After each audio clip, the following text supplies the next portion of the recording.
Capítulo 3 de Romanos. Si pueden, ahorita ya traigo mi Biblia, no voy a poder estar poniendo los versículos porque pues ya estamos aquí presencialmente, ¿no? Entonces vamos a observarlos de forma física y les voy a dar más tiempo para que los chequen. Esa es la ventaja. Pero sí, vamos a Romanos capítulo 3 y estamos observando uno de los versículos, amigos, que son los más pesados que he observado. Ahora, algo que he estado notando dentro de lo que llevo yo predicando es que elegí un muy mal comienzo, si soy muy honesto, o sea, comenzando a estudiar el libro de Romanos, porque no se me vino a la mente qué tan complejo es el libro de Romanos, muy honestamente. O sea, apenas hace como 2 meses leí un libro que es de predicación y ahí estaba diciendo así como, tú tienes que empezar a predicar de acuerdo a tus habilidades, ¿no? Probablemente uno no debería comenzar con el libro de Romanos. Luego me dije, ok, sí debí de haber leído eso antes. Entonces, pues ya estamos aquí y vamos a continuar dándole con todo, ¿no? Pero la cosa de eso es que me agarró tanto que es extremadamente complejo. Y si ustedes piensan en el contexto del libro de Romanos, y se los vuelvo a dar, el contexto del libro de Romanos era, Pablo no conoce esta iglesia. Pablo está predicándoles a una iglesia que se encuentra en Roma, ¿sí? Él está escribiendo desde Corinto, y él va a ir a visitarlos y va a utilizar ese lugar de paso para después avanzar hasta España, ¿sí? Ese es su plan de Pablo, no, eso lo revela en Romanos 15. Entonces, su plan es llegar primeramente a Jerusalén desde Corinto, llegar a Jerusalén, dejar unos diezmos y después de que llega a Jerusalén, moverse para ir a Roma, Italia, ¿no? Ya que llegue a Italia, pasarse hasta España. Ese es el plan. Y estando en Italia, él quiere enseñar en esta iglesia, que es una iglesia que, si vemos el contexto, está establecida tanto por personas que son gentiles como personas que son judías. Gentiles son aquellos que no son judíos, para que tengan la definición general, ¿no? Son aquellos que no pertenecen a Israel o que no eran de los exiliados que vivían ahí, sino que eran personas que tenían otras religiones, que vivían de otra forma, ¿no? Entonces, es una iglesia bastante variada y está en la capital del mundo ahorita, ¿no? Roma es la capital del mundo. Roma está llena de pecado. Roma es donde se encuentra el emperador que está rigiendo todo. En este momento podría ser o Claudio o ya está comenzando Nerón a estar gobernando. Ya los habían expulsado a los judíos de Roma, luego los judíos regresan a Roma, ¿sí? y es en ese momento en el cual está escribiendo aquí Pablo, ¿no? Entonces la idea de eso es una iglesia variada. Esa es la cosa que quiero que sepan ustedes, ¿no? Es una iglesia variada y es una iglesia que está formada por ancianos, está formada por ancianos judíos, por ancianos griegos, por ancianos de todos los otros lugares, porque es una capital cultural donde se mezcla todo tipo de cosas, personas que son romanas, personas que no lo son, y de todas las edades, desde ancianos, adultos, jóvenes, niños. Y la primera palabra que Pablo les entrega es uno de los libros más complejos que tenemos dentro de toda la escritura, ¿no? ¿Y eso qué les dice a ustedes? O sea, realmente que la primera cosa que les estuviesen predicando cuando llegan a la congregación fuese esto, que es extremadamente pesado, ¿qué les diría a ustedes? Porque usualmente nosotros pensaríamos, ok, si yo voy a predicarle a alguien que no conoce, yo voy a comenzar con las cosas más sencillas, ¿no? O si yo estoy predicando una predicación de domingo, yo tendría que estar predicando cosas que sean más sencillas y nada más estarme enfocando en el evangelio. Y hay muchas iglesias que se dedican a eso, utilizan su domingo para ellos estar predicando a las personas que no son convertidas, ¿no? Pero Pablo está expandiendo y expandiendo la idea de cuál es el evangelio de verdad y lo realiza a través de 16 capítulos, Pablo, hablando acerca del evangelio del capítulo 1 hasta el capítulo 8 y luego hablando de implicaciones que tiene este evangelio desde el capítulo 9 hasta el capítulo 16, ¿no? Implicaciones que tiene para la vida de los judíos, porque no habían llegado muchos judíos, implicaciones para que tengamos nosotros confianza en el evangelio, implicaciones de cómo utilizar nuestros dones, Romanos 12, de cómo estar nosotros creciendo como una comunidad, ¿sí? Todo ese tipo de cosas, pero no tan es hasta la mitad del evangelio. Y toda la primera mitad, entre comillas, no es práctica. Entonces es extremadamente grande eso. Ahora más, porque hay líneas argumentativas, como la de Romanos 3, versículo 1 al versículo 8, que es extremadamente difícil, ¿sí? Y entonces estaba checando dos pastores. Este mensaje va a estar un poquito más ligerito, si les soy muy honesto. Porque no vamos a estar viendo como tal el texto de Romanos, vamos a estar hablando acerca de por qué es que hay textos difíciles. ¿Sí? Entonces, el título pueden ponerle ¿Dios inspiró textos difíciles? Es pregunta. ¿Dios inspiró textos difíciles?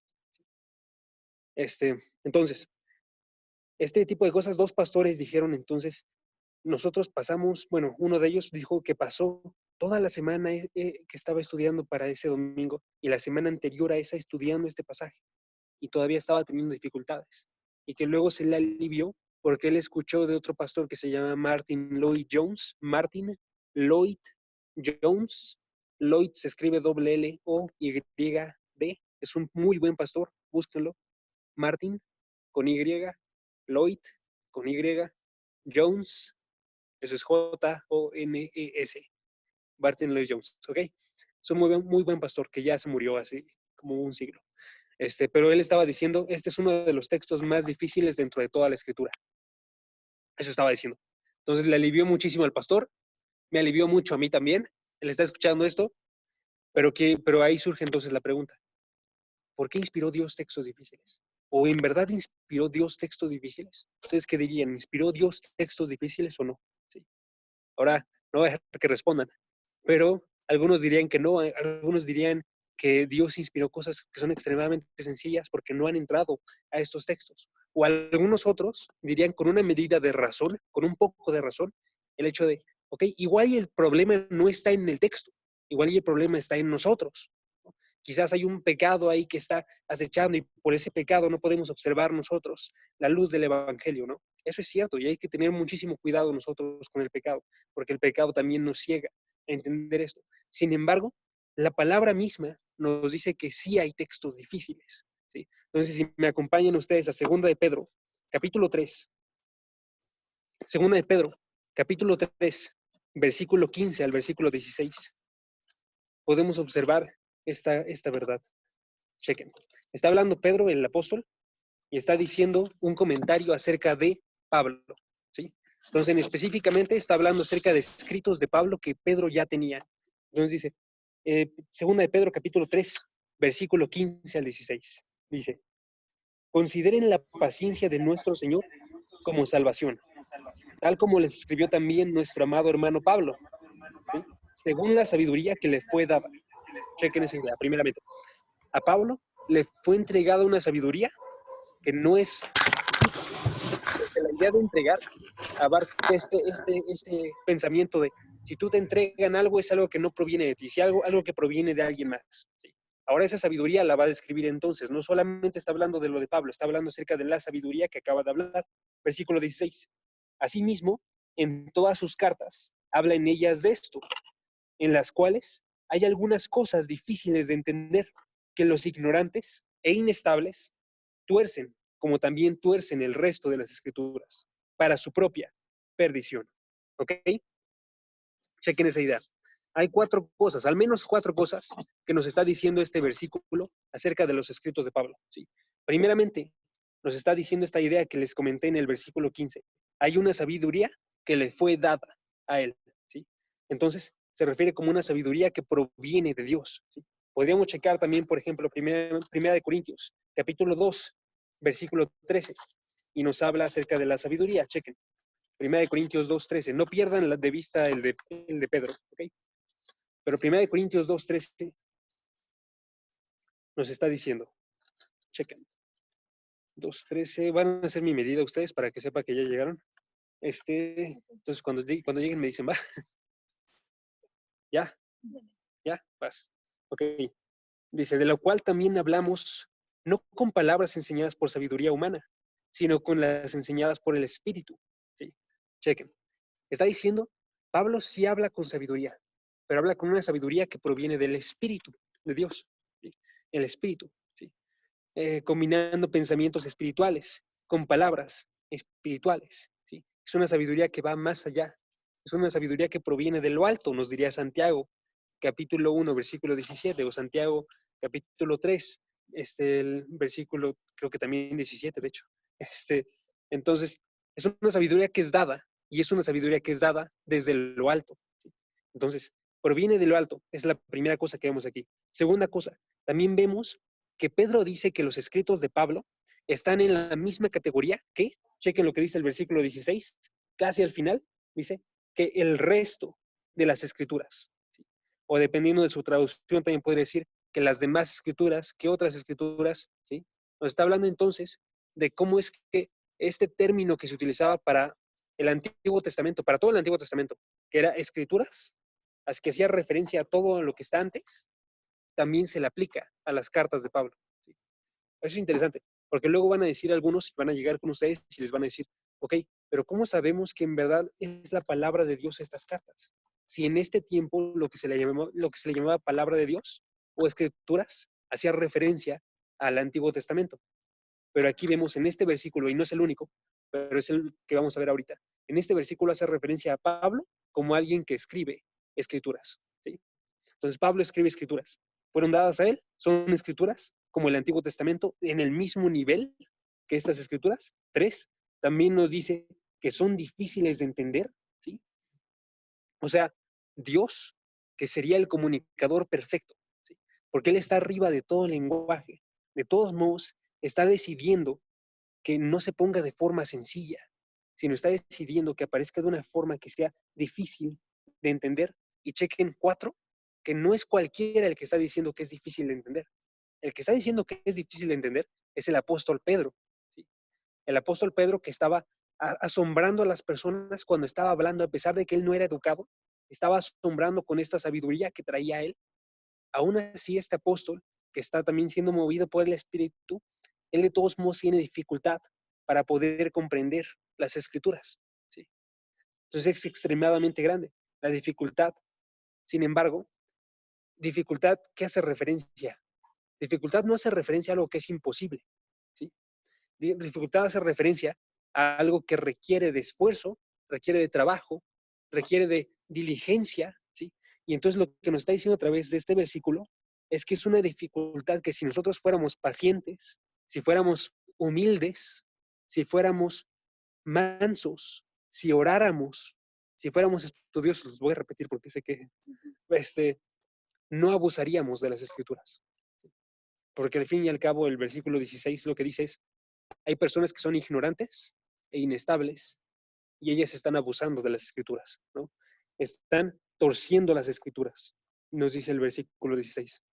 Entonces, ¿qué se necesita para que no torzamos las escrituras? Se necesita ser pacientes, ser humildes, ser mansos, que es otra forma de hablar de esta humildad, orar, ser estudiosos, ¿sí? Orar, ser estudiosos.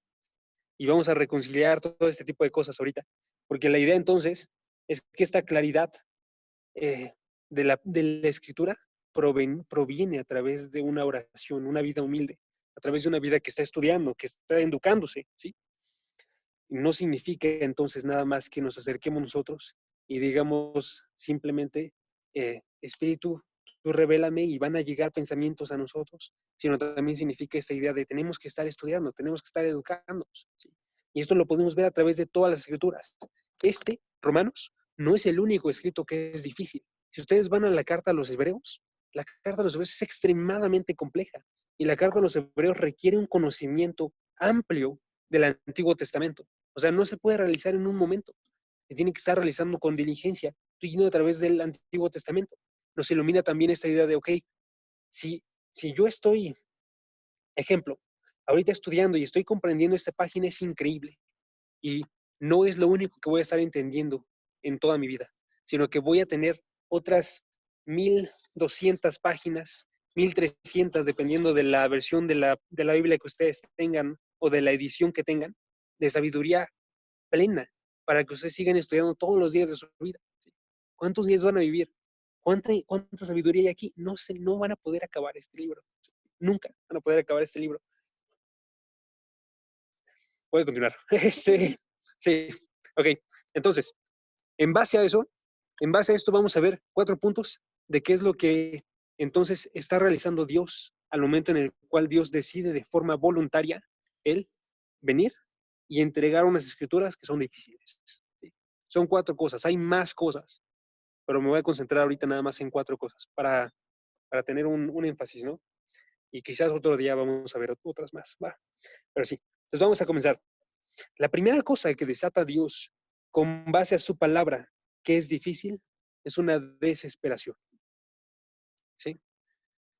Entonces, ustedes chequen su experiencia y díganme cuándo es que no se han acercado a la escritura y ven algo que es extremadamente difícil, ya sea porque lo entienden, pero es algo que va en contra de la forma en la cual conciben las cosas, o ya sea porque no lo entienden y no están seguros qué está diciendo esto, o porque ven algunos problemas que están conflictuando con la forma en la cual ustedes observan el mundo, de forma lógica me refiero, ¿sí? Hay problemas que surgen y surgen por distintas razones, ¿sí? Vamos a abordar estos problemas. Primeramente, chequen 1 Corintios, capítulo 2, versículo 14. Todos estos deberían generar desesperación para nosotros. 1 Corintios 2, versículo 14. 1 Corintios 2:14 abarca esta idea de cuando tú no estás convertido, cuando tú eres alguien que no es espiritual, nos dice la palabra, surge algo en relación a esta escritura, ¿sí? Chequen el versículo 14, dice, el hombre natural no acepta las cosas del Espíritu de Dios, porque para él son necedad, ¿sí? Esto viene inmediatamente después de lo que leímos hace rato, en lo cual estaba diciendo, hay palabras enseñadas por el Espíritu, pero el hombre natural, nos está diciendo el versículo 14, no acepta las cosas del Espíritu de Dios, porque para él son necedad y no las puede entender, porque son cosas que se disciernen espiritualmente, ¿sí? En otras palabras, el hombre natural, que es absolutamente todas las personas, sin la obra del Espíritu Santo, ¿sí?, no puede comprender las verdades de la revelación de Dios, ¿sí? Necesita ayuda de Dios, ¿sí? De la misma forma, nosotros necesitamos ayuda de Dios, porque esta es la idea. Si nosotros, aún siendo creyentes y teniendo el Espíritu de Dios, si nosotros estuviésemos actuando y leyendo las Escrituras en nuestras propias fuerzas y buscando entenderlas con nuestra propia mente y estar hablando todo de nuestra propiedad, de nuestro entendimiento, estas cosas no pueden ser entendidas, ¿sí? A fuerzas tenemos que tener una desesperación que nos diga que necesitamos ayuda de Dios, ¿sí? Y entonces ocurre con estas personas, con nosotros, porque somos finitos, porque somos falibles, o sea, cometemos errores, falibles, cometemos errores, ¿sí? Somos pecaminosos, todavía tenemos pecado dentro de nuestra carne, ¿sí? Y entonces cuando nos encontramos con textos difíciles, deberíamos sentir una desesperación porque necesitamos de un espíritu para poder comprenderlas, ¿sí? ¿Ok? ¿A qué nos lleva eso? Nos lleva a pedir la ayuda de Dios. O sea, nos lleva a qué? A orar. El segundo punto, entonces, no solamente genera desesperación, o sea, el objetivo de Dios no es solamente generar desesperación y que cuando tú encuentres textos difíciles digas, ok, Dios, estoy desesperado, me rindo. No, el objetivo de Dios es generar esa desesperación para poder conseguir algo más. Acérquense a mí, ¿sí? Y yo me acercaré a vosotros. Primera Santiago capítulo 1, versículo 5. Pídenle a Dios sabiduría y Él la dará, porque Él es abundante en esa sabiduría y Él puede otorgarla, ¿sí? Entonces nos envía una súplica o una oración pidiendo a Dios por ayuda. Ahora, esto deriva de la desesperación y quiero que vean a fuerzas que deriva de la desesperación, ¿sí? Porque no deriva de alguien que está sintiéndose seguro en sí mismo. Esta oración deriva de una pedida de ayuda, ¿sí? Y quiero que observen esa, porque mientras se va balanceando esta idea de maravilla en la escritura, más reverente nos vamos a estar postrando delante de ella y más vamos a estar pidiendo ayuda delante de ella. Si nosotros vemos maravillas dentro de la escritura, entonces es algo que no pertenece a nosotros, ¿sí? Antes de que continúe con este punto, pero busquen el Salmo 119. Antes de que continúe con este punto, la forma en la que se iría contrario, si no existiesen textos difíciles, el comentario y la pregunta que podríamos estarnos realizando entonces sería, ok, ¿por qué no hay algo difícil? Si Dios está hablando, ¿no debería de ser algo más complejo a lo que yo puedo entender? Si Dios está hablando, ¿no debería de ser extremadamente profundo, de modo que fuese algo difícil? ¿Sí? Si no existiesen estos textos difíciles, no nos estaría demostrando que nos está hablando de una sabiduría que Romanos 9, versículo 33 nos dice que es inescrutable, ¿sí? Que es un consejo mayor al que cualquier persona pueda otorgar, ¿sí? Entonces el Salmo 119, que es un salmo que se maravilla acerca de las escrituras. Nos dice algo muy particular. Chequen el versículo, deme un segundo. Chequen el versículo 12. El versículo 12. Chequen la forma en la que habla este salmista. ¿Sí? En otras partes del salmo, él está alabando la palabra. En el salmo 119, versículo 12, dice: bendito, oh Señor, enséñame tus estatutos. ¿Sí?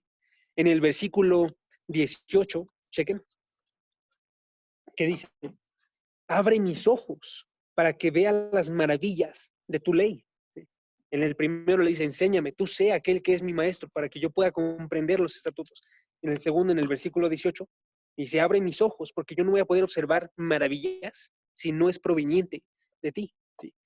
En el versículo 26, chequen, versículo 26, que dice: de mis caminos te conté, tú me has respondido, enséñame tus estatutos. En el versículo 64,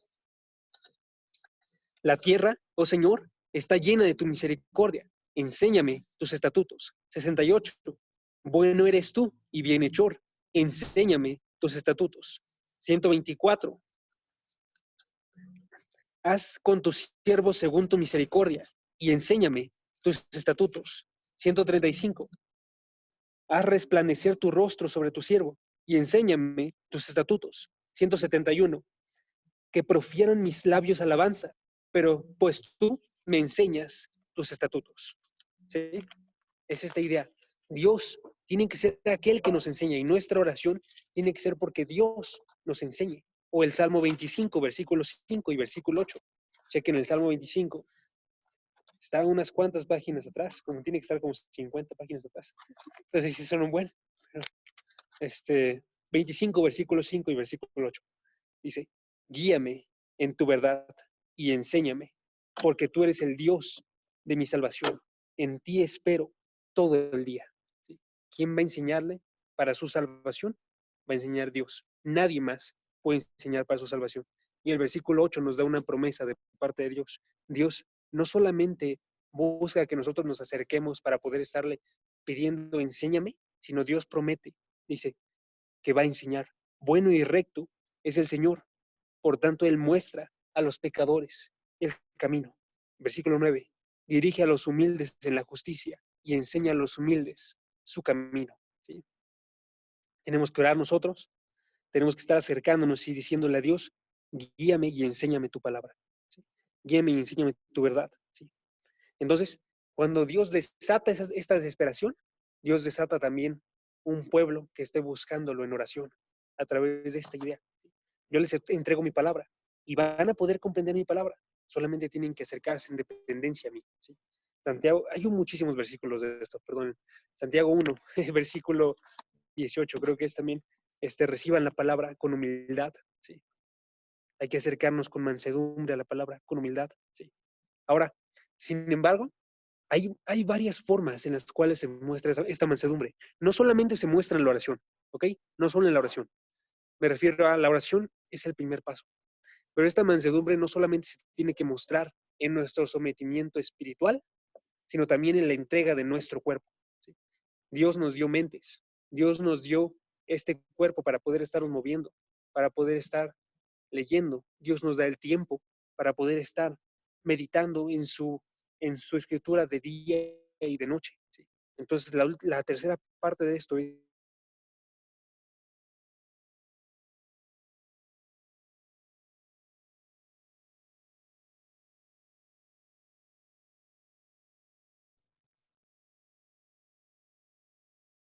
estar viendo todas las posibilidades que nosotros tengamos. Si nosotros en verdad queremos el hecho de ver exactamente qué significa esta palabra y no estar observando otras cosas, va a requerir un esfuerzo, un tiempo, va a requerir también nosotros estar consiguiendo y ocupando nuestros recursos para conseguir, ejemplo, diccionarios bíblicos, concordancias, cosas que hagan que podamos ver nosotros este lenguaje, un segundo, cosas históricas para poder conocer cuál es el contexto que está abarcando esto, comentarios de la Biblia, y podemos ver esto de forma diligente, que lo han hecho muchas personas.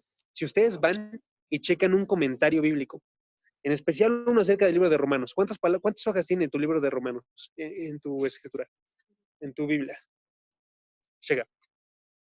Mientras busquen 2 de Timoteo capítulo 2. ¿Sí? Y vamos a observar 2 versículos que se encuentran dentro de este pasaje que nos apuntan a esta idea de diligencia. ¿Sí? Y también estar trabajando. Chequen, 2 de Timoteo 2. Versículo 7 y versículo 15. 2 de Timoteo 2, versículo 7 y 15. 21 páginas. Ok, sale.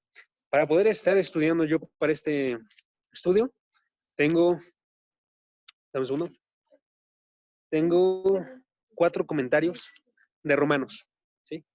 Uno de los comentarios de Romanos tiene 1200 páginas para hablar acerca de estas 24 páginas. ¿Sí? Otro comentario tiene 1100 páginas para hablar acerca de estas 24 páginas. Otro tiene 530 páginas para hablar acerca de esas 24 páginas. ¿Sí? Ahora, los comentarios son versión sencilla de estudiar, porque los comentarios son gente que ya estuvo estudiando todas las referencias cruzadas, toda la parte de observar el significado de cada palabra, la relación. Ellos tienen una idea de cuál es la forma en la que se forma la sintaxis, analizan la lógica, meditan acerca de los versículos, ¿sí? Y luego lo condensan, entre comillas, lo condensan en 1000 páginas. ¿Qué pasó? ¿Sería parte de inspiración de Dios? ¿O No, solamente... no. Ajá. La Biblia de estudio lo que realiza es que nos muestra, básicamente, nos ayuda a comprender, ¿no? Entonces, son maestros y son personas que son estudiadas, que lo que están intentando ellos es poder ejercer su ministerio. ¿Cuál es el ministerio de los maestros? Efesios 4, versículo 11.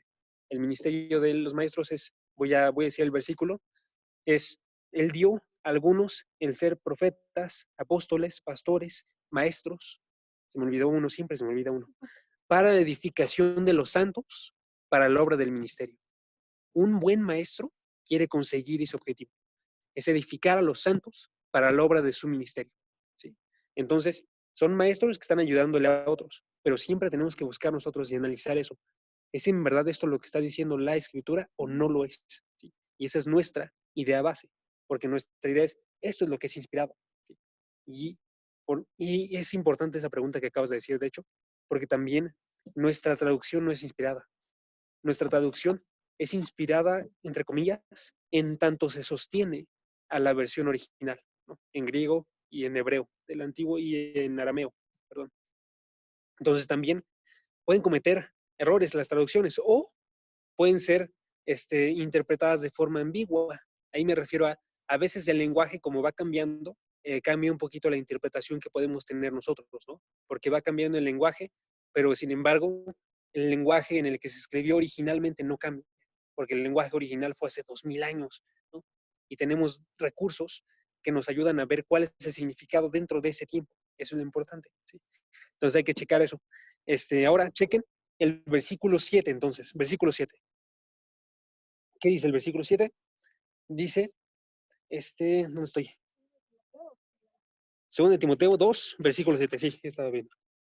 Ok. ¿Pero cuál era el segundo punto? ¿O todavía no lo veo? El segundo punto era súplica. Sí, ya lo había dado. El tercer punto es reflexión, que es donde estamos ahorita. Ok, ya. A ver, sí. Sí, no se preocupen, entonces, 2 de Timoteo 2, versículo 7, ahí es donde le está dando la solución. Entonces, Pablo está hablando a Timoteo y Pablo le dice a Timoteo, Timoteo, yo te estoy escribiendo cosas, entre las cuales también hay cosas que tú tienes que estar comprendiendo, ¿no? Le dice el versículo 7, considera lo que te digo, pues el Señor te dará entendimiento en todo, ¿ok? ¿Qué está diciéndonos ahí? Lo que les había dicho hace rato era esta parte de tenemos que estar orando, tenemos que estar suplicando, tenemos que estar nosotros acercándonos en desesperación y decirle a Dios, Dios enséñame. Y el método que está utilizando Dios para que podamos aprender también esto, no es solamente esa pérdida de oración, les había dicho, no solamente es algo espiritual y algo central dentro de nuestro corazón, por supuesto que sí, pero eso se tiene que manifestar en nuestro cuerpo y en nuestras acciones, en nuestra ocupación del tiempo también. Entonces le dice ahí, considera lo que te digo, medita en ello, porque meditando en esto, el Señor es el que te dará entendimiento a ti. ¿Sí? Tú no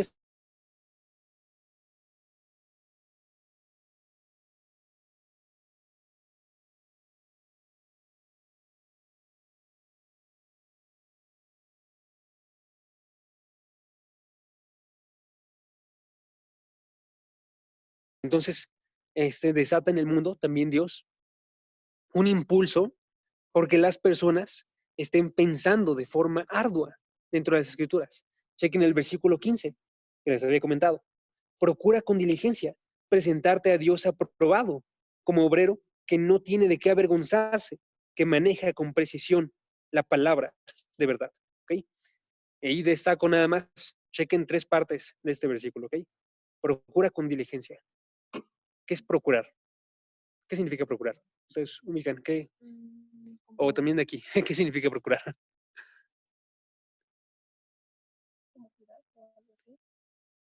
Es que casi no ocupamos esa palabra en español, ¿verdad? Ok, es anhelar, es anhelar con las acciones, ¿no? Tú procura con tus acciones, ¿cuáles son? Acciones diligentes, acciones de trabajo.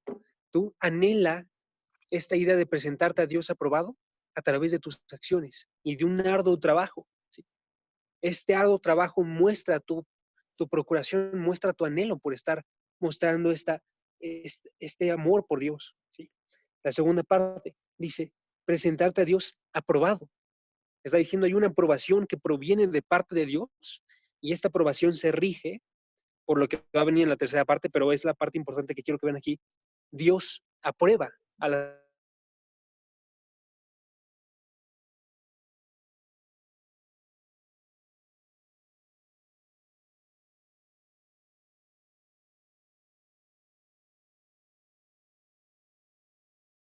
se realiza con diligencia porque lo estamos realizando delante de Dios y de la aprobación que proviene de parte de Dios. Es importante que en verdad sea un trabajo arduo y en verdad estemos haciéndolo duro. Y ahora, lo importante de esto es la forma en la que se procura esto. Chequen la tercera parte del versículo. Me voy a saltar lo de como obreros que no tienen de qué avergonzarse. Es que maneja con precisión la palabra de verdad. ¿Cuál es la forma de acercarse a Dios aprobado? Que Dios vea y diga, yo amo a mis hijos y la forma en la que se están comportando ahorita. ¿Sí? Porque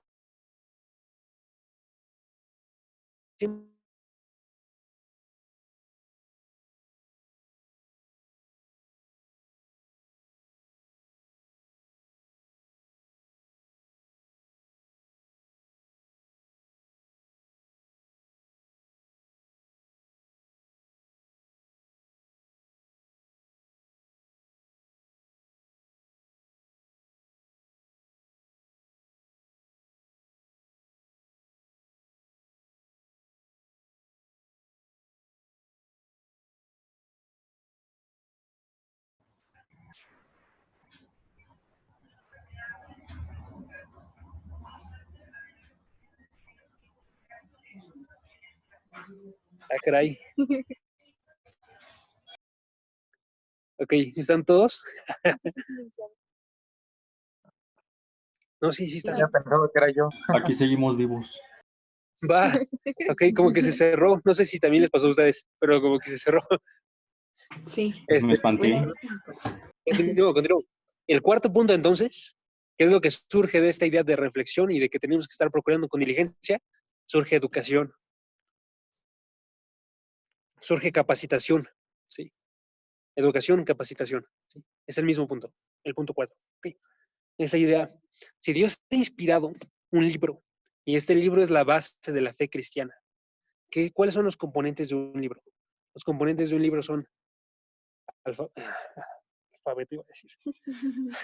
Abecedario, bueno, letras, vocabulario, sintaxis, lógica, ¿sí? Todos estos son los componentes que forman un libro. El lenguaje está formado por todos estos elementos, ¿sí? Y entonces, esta idea de transmitir a través de un libro nos envía la idea de, finalmente, quiéranlo o no, cristianos, estamos en un lugar que para el mundo es extremadamente aburrido. ¿Sí? El mundo quiere películas, el mundo quiere imágenes, Dios está entregando palabras. ¿Sí? El mundo quería, en su momento, cuando llegó Jesucristo, quería un rey que luciese y que pudiesen ver con los ojos y que cambiase de forma dramática la forma en la que ellos ven su vida.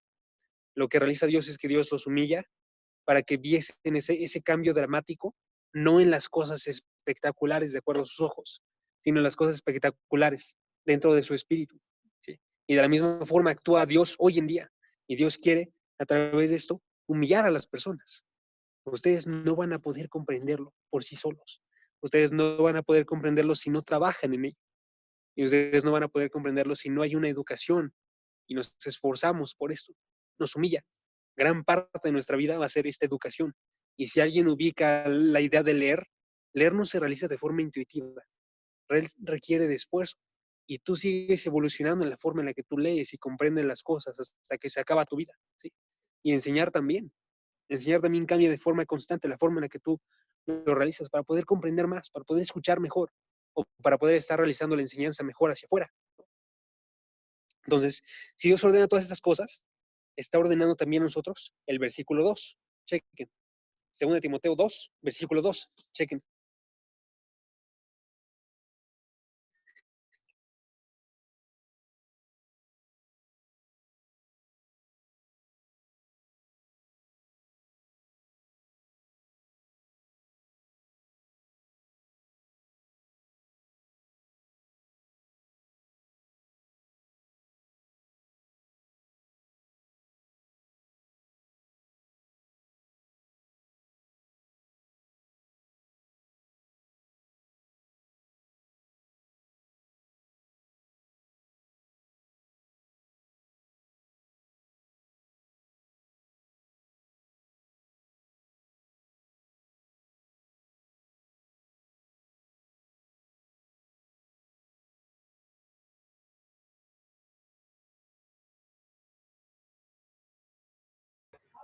¿Yo soy el único o hay alguien más? No, sí, se fue No, Caso. todos no escuchamos nada. Ajá, Fue Caso. él fue. Yo, yo creo que es su internet o algo así, ¿no? Es que creo que como está en la parte del centro de la iglesia, no le llega bien la conexión. Ah, Ahora Enseñar, si no existe alguna de estas dos, se rompe el ministerio, ¿sí? Se enseñan cosas que no son fieles a la palabra de Dios, si no somos fieles nosotros. Se enseñan cosas por personas que no están poniendo su tiempo, no están poniendo sus vidas, no se están humillando delante de Dios para poder enseñar esto. Perdón, Jacob, pero es que creo que se cortó hace un momento la videollamada y ya no se entendió nada. Ok, Sí, nos ¿vieron 2 quedamos de en Timoteo Timoteo 2.2? 2. Ajá. en esa Ok, parte voy nos a leer quedamos. 2 de Timoteo 2.2 entonces, para continuar con esta idea, ¿va? 2 de Timoteo 2, versículo 2, dice: lo que has oído de mí en la presencia de muchos testigos, eso encarga. Ok, chequen esa idea. Eso encarga significa, está hablándonos acerca de un ministerio, Pablo. ¿Sí? Pablo le estaba diciendo a Timoteo, yo te lo encargué básicamente, y Timoteo, ahora tú tienes que preparar a personas para después encargarles este ministerio de la enseñanza y de la predicación de la palabra. ¿Sí?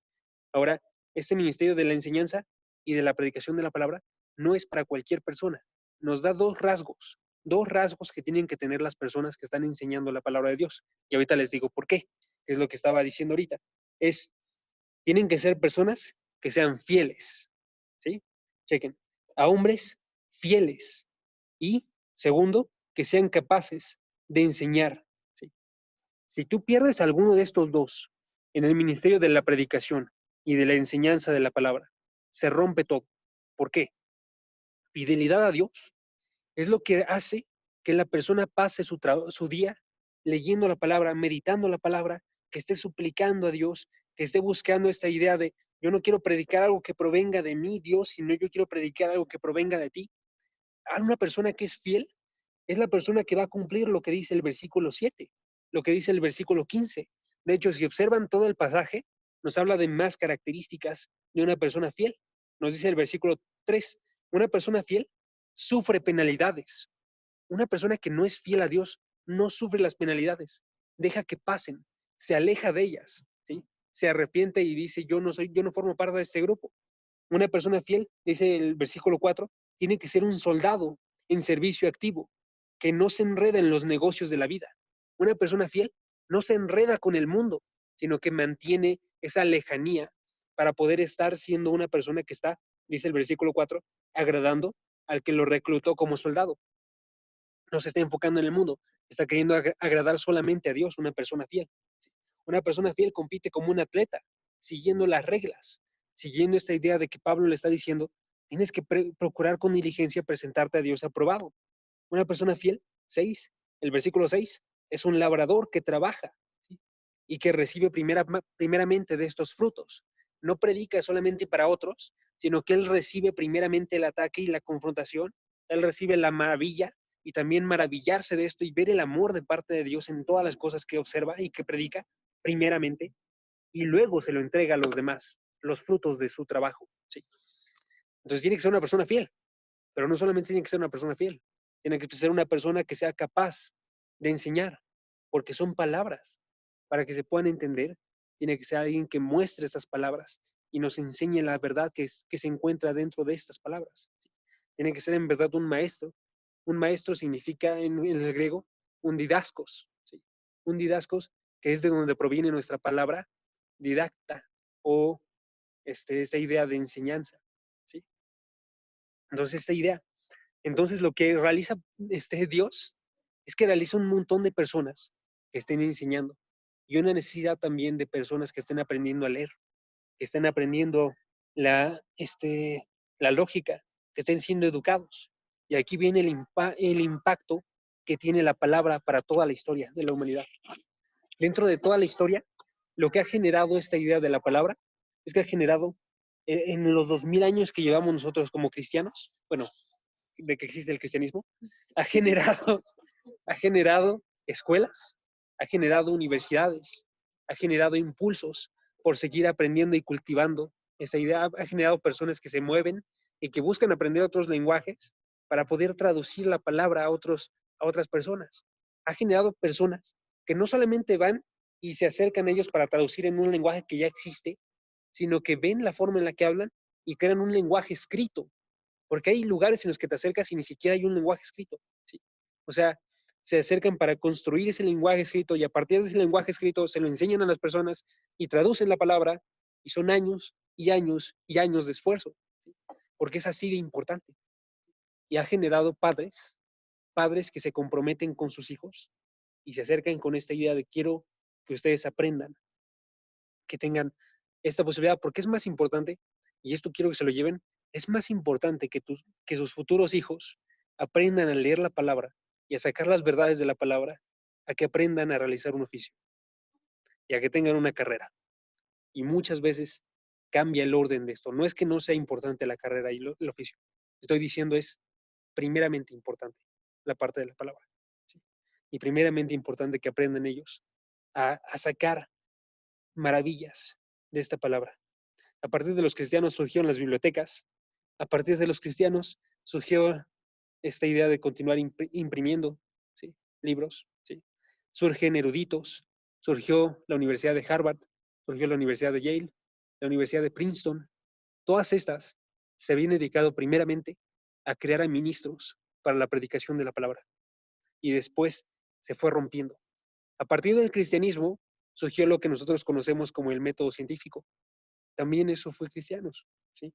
Y fueron desarrollados para poder clarificar las ideas de todo lo que proviene aquí dentro. Y después fue distorsionado para, ok, en vez de estar haciendo eso, vamos a combatir en contra del cristianismo. No, pero sucede con esta idea. Ok. Ahora, para terminar entonces, vamos a ver 1, 2, 3, 4 aplicaciones a nuestra vida que tienen esto, que tienen estas verdades para nosotros. Esta verdad de que existe una dificultad en la palabra. ¿Ok? Primeramente, esto nos fuerza a unir dos cosas, ¿sí? El punto es, no separe la complejidad y la sencillez de Dios. No separen la complejidad y la sencillez de Dios, ¿sí? Nos obliga a unir dos cosas, porque hay muchísimos cristianos que se enfocan solamente en esta idea de, ok, Dios es difícil, Dios es complejo, Dios es profundo, y yo solamente quiero observar esta idea de Dios. Y no veo que yo llegué al cristianismo no por una idea compleja, sino llegué por una idea sencilla. ¿Sí? Y esa idea sencilla se va viendo la profundidad que tiene, pero se va viendo hasta después esta profundidad. ¿Sí? Primeramente se ve de forma sencilla, y después vamos entrando en esta idea de complejidad y va a ir aumentando. ¿Sí? Pero siempre el hecho de tener esa sencillez nos humilla, porque nosotros no llegamos a ser cristianos por nuestra mente, ¿sí? Nadie se convierte por el hecho de argumentos apologéticos. Ahora, no es que sean malos, pueden ser utilizados como el medio para, pero la cosa que convierte a la persona es el Espíritu de Dios que actúa en ellos para que vean maravillas. Segunda de Corintios, capítulo 4. Vamos a observarlo, ¿sí? Esta es la forma en la que sucede. Segunda de Corintios, capítulo 4. Y me voy a ir un poquito más rápido porque ya estoy tardando. Segunda de Corintios 4 dice, chequen el versículo 6. Eso es lo que sucedió en sus corazones, ¿ok? Y esto quiero que lo sepan. Eso es lo que sucedió en sus corazones cuando se convirtieron. Dice, pues Dios, que dijo de las tinieblas resplandecerá la luz, es el que ha resplandecido en nuestros corazones para la iluminación del conocimiento de la gloria de Dios en el rostro de Cristo. ¿Sí? ¿Qué está diciendo aquí? Está diciéndonos que la acción que hizo ese cambio dentro de nuestro corazón fue una acción de Dios. Fue una acción de Dios a través de su palabra, y que así como Él dijo en la creación, hágase la luz, y se hizo la luz, y vio que era bueno, así también Dios dijo, hágase la luz en este corazón de una persona muerta, ¿sí? Y que se levanten sus ojos y se abran, que se quite la ceguera, para que ellos puedan observar, chequen, la gloria de Dios en el rostro de Cristo. Tú puedes entender la palabra, entre comillas, siendo no cristiano, puedes entender argumentos, pero no vas a ver la gloria de Dios. Pero si Dios es el que está convirtiendo a la persona, esta persona va y observa algo hermoso, y va y observa algo glorioso. Y esta idea de gloria nos apunta a todas las características de Dios, a su santidad, nos aplica, nos ilumina acerca de su lógica, de su gran sabiduría, nos ilumina acerca de su amor tan grande y separado de todos los demás, ¿sí? Todas estas ideas son las ideas que son gloriosas, ¿sí? Entonces, no busquemos nunca separar esto. Y del otro lado, las personas que están enfocándose solamente en las cosas sencillas y que no quieren observar los otros textos y que simplemente los leen y se los saltan y prefieren no meditar en ellos, veamos el hecho de que el amar a Dios también implica estarle entregando nosotros de nuestro tiempo, de nuestras vidas, de nuestro esfuerzo mental y estar dependiendo de Dios en esta idea, ¿sí? Entonces, no podemos separar estas dos cosas, porque Dios es alguien que no es sencillo. Dios es alguien que es complejo. Es una definición, de hecho, de profundidad, Dios, ¿sí? 2, entonces tenemos que cazar nosotros por la verdad. 2, tenemos que cazar nosotros por la verdad. Chequen lo que dice Proverbios capítulo 25, versículo 2. Y Proverbios 26, versículo 4. Cazar por la verdad. Es que no sé cómo decirlo de otra forma, pero es como buscar. Ahorita lo vamos a ver. Chequen en Proverbios. Proverbios 25, versículo 2.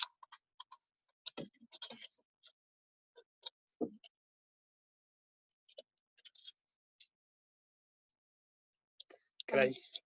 Sí, ahí está, versículo 2. Dice, es la gloria de Dios encubrir una cosa, pero la gloria de los reyes es investigar un asunto. ¿Sí? Está diciendo, Dios es complejo, pero es una gloria y es algo bueno estar buscando investigar a Dios. Y el versículo 26, versículo 4. Check. Versículo 26, versículo 4. Espera, ya me acordé qué es lo que iba a decir aquí. Se me fue la onda. Perdón. Esta idea es extremadamente compleja porque hay versículos que se nos dificultan, ¿sí? O que a veces no observamos la dificultad que tienen. Entonces les voy a dar unos ejemplos. Versículo 26, versículo 2. Chequen versículo 4, perdón. Y versículo 5. Chequen lo que está diciéndonos aquí. Y yo sé que ya lo han escuchado. Chequen. Dice, no respondas al necio de acuerdo con su necedad, para que no seas tú también como él. ¿Qué está diciendo ahí? Alguien interprételo, de ustedes dos. Bueno. En versículo 4. No respondas al necio de acuerdo a su necedad, para que tú no seas necio como él. Bueno, para que tú no seas también como él. ¿Qué significa? Que si tú estás peleando con una persona necia, te Ajá. vuelves necio también, o algo así. Exactamente. No intentes estar respondiendo como necio también delante de él. Si él está haciendo como necio y tú vas y te peleas con él, también eres un necio, ¿no? Ujú. Pero chequen el siguiente versículo. Responde al necio según su necedad, o según su necedad merece, para que no sea sabio ante sus propios ojos. ¿Ok? Son dos versículos. Uno de los versículos está diciendo, no respondas al necio de acuerdo a su necedad. Y el otro está diciendo, responde al necio de acuerdo a su necedad. ¿Sí? O sea, uno, no te hagas necio tú en la forma en la que respondes. Y otro, tú responde al necio según lo que te está diciendo y responde con la verdad y busca corregir la forma en la que él está actuando. ¿Sí? O sea, como que transformar, si está la persona peleando por alguna necesidad, transformarlo para que sea para edificación o algo así, ¿no? Sí. Está respondiendo de la forma apropiada. Y esa es la forma en la que tenemos que estar respondiendo nosotros a necios. Hay una forma apropiada de responder a necios y una forma desapropiada de responder a necios. Y ambas se escriben de forma bastante poética de la misma forma, ¿no? Según estos dos versículos. ¿Sí? Chequen otro versículo. Podemos checar 1 Samuel, capítulo 15, versículo 11. Y luego unos cuantos versículos después, en el versículo 29.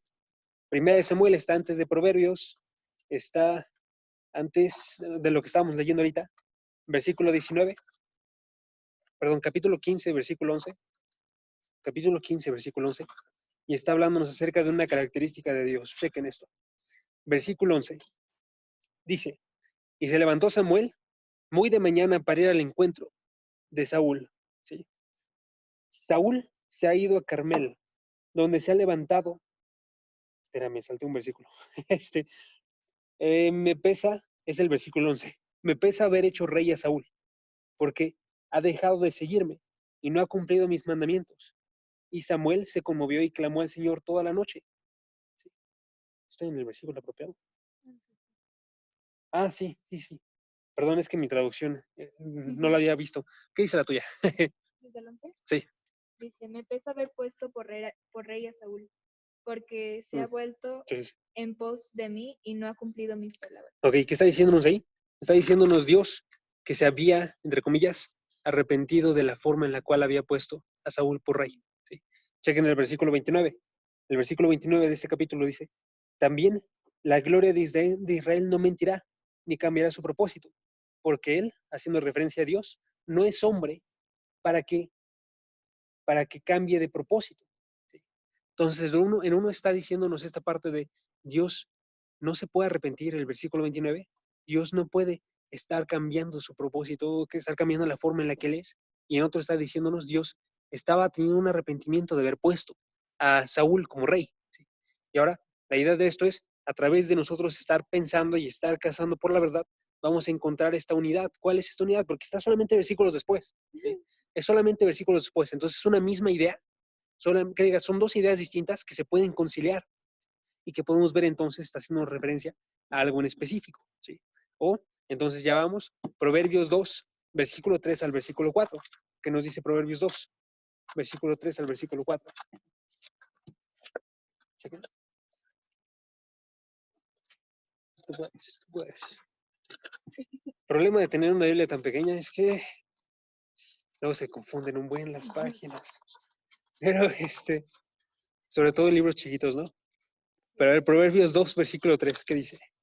Dice, porque si clamas a la inteligencia, alza tu voz por entendimiento, si la buscas como la plata y la procuras como a tesoros escondidos, entonces entenderás el temor del Señor y descubrirás el conocimiento de Dios. ¿Sí? Nos está hablando de esta idea. Clama por la inteligencia, alza tu voz por entendimiento, ¿sí? Búscala como a la plata, que lo busquemos como algo que vale muchísimo, ¿no? Como el que vale más, porque vale más que la plata. ¿Sí? 3, no solamente tenemos que acercarnos nosotros y buscarla, ¿verdad? Sino que tenemos que estar preguntando nosotros. Tenemos que estar preguntando. Tenemos que ser humildes nosotros, ¿sí? Si a alguno de ustedes alguna vez le toca realizar alguna prédica conmigo, sirve muchísimo preguntar. Ya sé que puede parecer algo malo, pero se puede ser muy orgulloso cuando nosotros nos acercamos, ¿no? Y digo, porque yo también lo hago. O sea, yo cada vez que me toca predicar voy y pregunto con el pastor César, ¿no? Pastor César, ¿qué ves en estos versículos? Y luego voy a preguntarle a otras personas que ya se murieron, a través de comentarios. O personas que todavía siguen vivas, a través de prédicas, a través de esta idea. Tenemos que seguir buscando, porque Dios es el que estableció a estos maestros, Efesios 4:11. Entonces, Efesios 4:11 es un fundamento. ¿Sí? Entonces, no olvidemos nosotros, entonces, que tenemos que estar buscando, en todo lugar, buscando de forma ardua. Y último punto, y con eso terminamos, tenemos que preguntar pacientemente. Aquí no es la de preguntar a maestros, es preguntar a Dios pacientemente. Nosotros tenemos que ver entonces esta idea de, en última instancia, el hecho de que nosotros podamos conocer las verdades de Dios no depende de nosotros, depende de Dios. Y va a llegar como Dios quiera, y va a llegar en el tiempo que Dios quiera, ¿sí? Y en este Dios que nosotros confiamos, estamos conscientes de que Él va a dar sabiduría, pero no estamos conscientes de cuándo, siempre. ¿Ok? Entonces, si nos vamos a un último versículo, Santiago capítulo 1, versículo 5. Santiago 1, versículo 5, y con eso terminamos. Santiago está después de Hebreos y antes de las cartas a Pedro. De Pedro, perdón. Santiago 1, 5 dice, y si a alguno de ustedes le falta sabiduría, que se la pida a Dios, quien da a todos abundantemente y sin reproche, y les será dado. ¿Sí? Ok, quiero que vean las implicaciones de esto, nada más para que chequen el contexto. El contexto nos está hablando acerca de las pruebas, nos está hablando acerca de sufrimientos. Y esta sabiduría que está hablando el versículo 5 es una sabiduría bastante específica. ¿Cuál es esa sabiduría? Es una sabiduría cuando nosotros, dentro de esas pruebas, no voy a leer los otros 2 versículos, pero sí, diga 3 versículos, pero cuando estamos dentro de estas pruebas, si nosotros no vemos que es la sabiduría de Dios que nos tiene que llevar a estar en gozo para poder conseguir paciencia, para poder ser perfectos y cabales, sin que nos falte cosa alguna, lo que tenemos que pedir a nosotros no necesariamente va a ser la respuesta a los problemas, sino va a ser esta idea de, Dios, dame sabiduría para que yo comprenda que esta idea de prueba lo que necesita es paciencia. Dios, permítame aprender que yo lo único que tengo que hacer es depender en ti, aun si no tenga la respuesta hoy en día de lo que está pasando, que pueda depender en ti. ¿Sí? Entonces mi idea para ustedes es esa. Podemos pedir nosotros para que seamos sustentados hoy en día y podemos pedir por la respuesta, y la respuesta puede tardar, y va a tardar esfuerzo, va a tardar esta idea de ganas, va a tardar esta idea de, igual nosotros tenemos algo incómodo y dentro de nuestra congregación y estamos pensando que tenemos que irnos a otra congregación y en vez de eso nos quedamos, o nos queremos ir del estudio, pero en vez de eso nos quedamos, ¿no? También esta idea, aunque suene difícil, seguimos estando y seguimos perseverando, ¿no? Pero esta idea tenemos que esperar pacientemente, porque Dios sea aquel que nos está revelando todas estas ideas. ¿Sí? Y esperar con paciencia puede significar incluso llorar, o sea, estar nosotros desesperados y estar literalmente realizando esta idea, pero para depender en Dios. ¿Sí? Estar nosotros buscando finalmente aquellas cosas que son eternas y que van a requerir más de lo que podemos pensar nosotros. ¿Ok? Ana, ¿me ayudas a orar, porfa? Sí, Pi. Vas. Sí. Señor, te damos gracias por la palabra recibida hoy. Gracias por la vida de Jaso, porque a través de ella podemos aprender, Señor, pero sobre todo porque tú lo has inspirado para compartirnos de tu palabra, Padre. Gracias por la vida de mis hermanos y por tocar nuestros corazones en esta prédica, Señor, por quitar esas piedras que no permiten que entren a nuestro corazón y se lleven a un actuar, Señor. Te damos gracias por esa palabra. También queremos agradecerte por esos textos difíciles, Señor, porque a través de ellos podemos acercarnos más a ti, Señor, por las pruebas, por las dificultades, porque todos estos procesos que tenemos que pasar nos acercan más a ti, Señor. No importan los resultados, no importa lo que estemos sintiendo, sino lo que podemos ver y aprender de ti, Señor. Y a través de todo ello, de estas palabras, de estos versículos, podemos conocer más de ti, Padre, y nuestra relación contigo crece, Señor.